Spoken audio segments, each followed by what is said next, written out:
I'm Mia Rigdon, nutritionist, trained chef, and the founder of Rasa. I'm Jenny Dorsey, professional chef, writer, and the founder of Studio Atap. And this is Alt-Baking Bootcamp, your crash course in healthier baking. Today, we're tackling brownies, but we're gonna healthify the recipe by taking out the butter, the refined sugars, all the flours, and the eggs. And we're gonna add black beans to the mix. This is gonna make this recipe gluten-free, grain-free, nut-free, refined sugar-free, and vegan. But don't worry, it's still delicious. Should we get started? Yeah, but first, let's taste the original. So this is the classic brownie recipe. I think this came from a box. Oh, it's hard to cut. It's a very firm brownie. Yeah, seriously. This is not graceful. All right, Okay, here we go. hang on. I got it, Okay. I got it. Definitely chocolatey.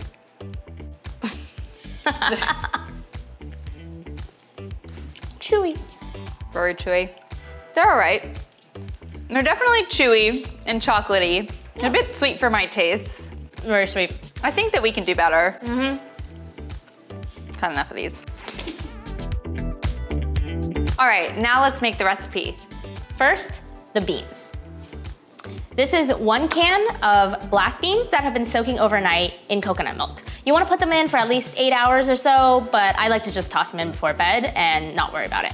So, Jenny, talk to me about these black beans because I've made black bean brownies before and it's really hard to get that beany taste out. Yeah, for sure. So a lot of times chefs will use milk to pull the flavor out of undesirable things like gamey meat. And so I thought I would apply the same principle here, but since we wanted to keep this as healthy as possible, I used coconut milk instead of regular milk. Great idea. And it pulls a little bit of that beany flavor out, so you don't really notice it, and there's not much of a coconut taste either. That's great, because you know, we love burritos, but not in our brownies. Exactly, not sweet burritos. So I'm gonna strain these out and rinse them off so you don't really get any of the coconut flavor.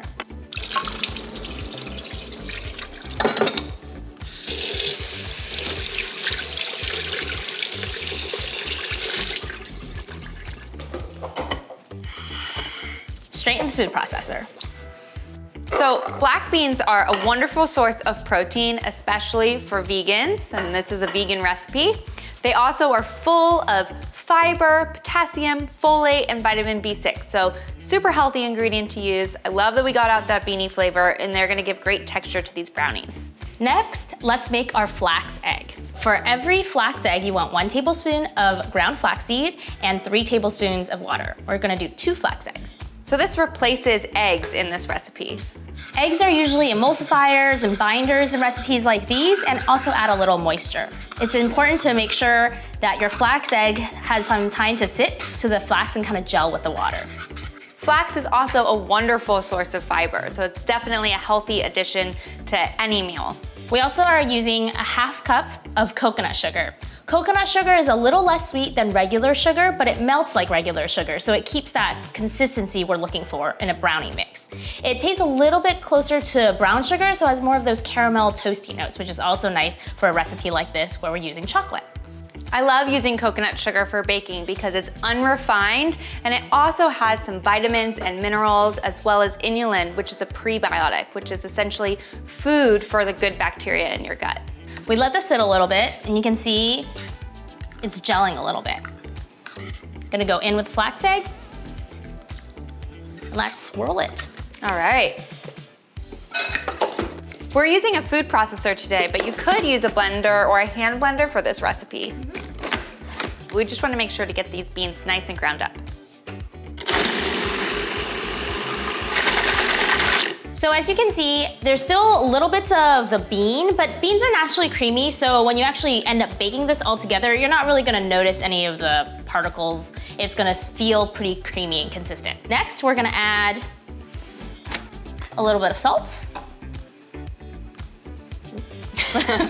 Some baking powder. The baking powder is gonna be our main leavener in this recipe. Since there's nothing really acidic in this recipe, you wanna use baking powder instead of baking soda, which needs to react with something acidic. And our cacao. So it wouldn't be brownies without chocolate, right? Exactly.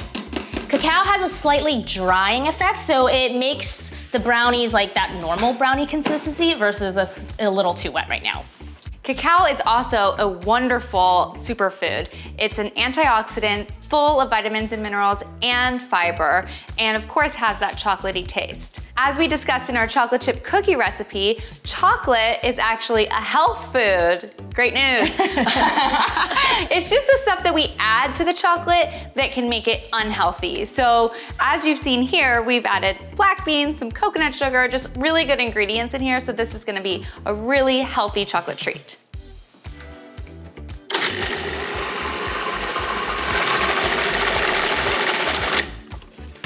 All right, let's give it a good scrape to make sure we got all the powder and all the ingredients together. A little bit from the top. Yeah, always falls on the top. Just give it one more pulse. And next we're gonna add our vegan chocolate chips. Most chocolate chips are vegan, but you just wanna make sure you're being careful when you're looking at the label. When I'm buying chocolate, I always check the labels. Sometimes it can be a little bit confusing because there will be some ingredients that you're unfamiliar with that might not actually be unhealthy. One word that I commonly see on the back of chocolate labels is lecithin. So there's soy lecithin and there's sunflower lecithin. It's a little bit of a tongue twister. But this is basically an emulsifier that helps keep the chocolate together. And the soy ones sometimes can be genetically modified. A lot of people have issues with soy, so look for the sunflower ones instead. Should we add them in? And we're just gonna pulse a little bit so that we get little chunks of the chocolate chips, but not like completely grind them into the batter. Maybe a little bit more. Probably good.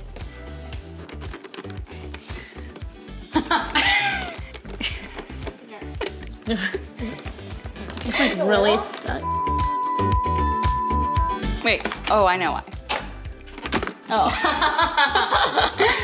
All right, guys, let's get over that. So earlier we already preheated the oven to 350, and now we're ready with our batter. You can see the batter is pretty thick, but it's not like chunky. You don't want it to be liquidy, you want like kind of like a fudgy consistency. Definitely fudgy. You can use a regular brownie tray for this.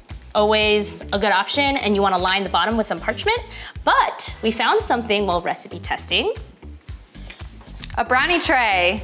Which is amazing because you can get all those crispy edges and everything is uniform in those nice little squares. So no one has to fight over the ends, and it's great for portion control. Let's portion out some brownies. You just wanna dollop a little into every square. You want to fill them roughly to the top, but keep in mind they are gonna rise a little bit, so you don't wanna overfill them. If you want a perfect top, you can kind of smooth it out with a spatula or a knife, but you don't have to. Or you could put little chocolate chips on the top and have cute little chocolate chips when you pull them out. And now we're gonna bake these for about 10 to 15 minutes. But if you're using a regular brownie tray, you're looking at 30, 35 minutes or so. If you like a firmer brownie, you could cook these longer for up to even an hour. Because these are vegan, you don't have to worry about anything being undercooked if you want like a super fudgy, gooey brownie. All right, now let's put them in the oven.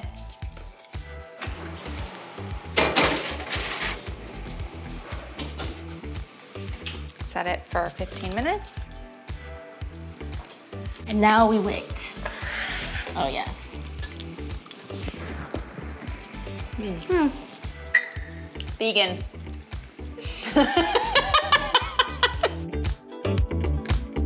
All right, let's taste them. Let's sprinkle some salt on. All right, I love some Maldon. Sea salt really accentuates the flavor of any baked good. And it looks pretty too. It looks way more gourmet. It does.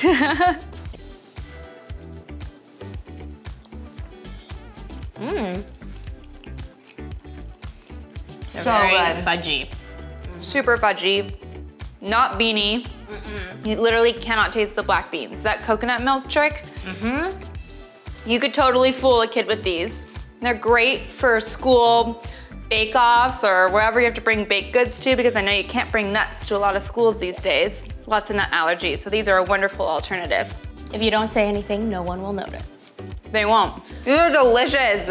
And you can freeze them and eat them frozen. They're kind of like a frozen Snickers bar. It's really good. I'm Mia Rigdon. I'm Jenny Dorsey. And this is Alt-Baking Bootcamp. For more recipes, make sure to subscribe to Well+Good's YouTube channel. If there's a recipe you want to see us make, please comment below and we might just bake it for our next episode. See you next time. Bye.